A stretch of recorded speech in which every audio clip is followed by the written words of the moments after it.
ও তো বাইরে গেল বাইরে। তসবি পড়তে পড়তে না ঘুমায় গেছে মনে হয়। বাহ বাহ বাহ বাহ, মাশাল্লাহ মাশাল্লাহ। আমি খুব শান্তি পাইছি কথা শুনে। আমার মা আমার জন্য দোয়া করে। আরে আমার মা আমার জন্য দোয়া করে দেখি প্রবাসী আমি অনেক ভালো আছি, শান্তিতে আছি। হ্যাঁ, শুধু তো মায়ের দোয়ায় তুমি বিদেশে গেছো আর টাকা পয়সা কামাইতেছো, বউর কোনো দোয়াই নাই। বউ তো দোয়া করেই না। আছে আছে, সবার দোয়াই আছে। তুমিও দোয়া করো। আচ্ছা শোনো, এই শোনো শোনো, আমি রাখতেছি, এই যে কাজের জন্য ডাকতেছে আমার। হ্যাঁ, আমি রাখতেছি। আচ্ছা, ঠিক আছে, যাও কাম করো।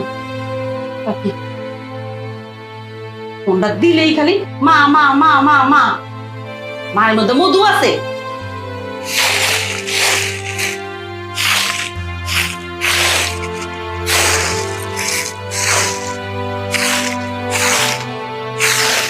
আরে মা, পুতুল, তুমি আইছো?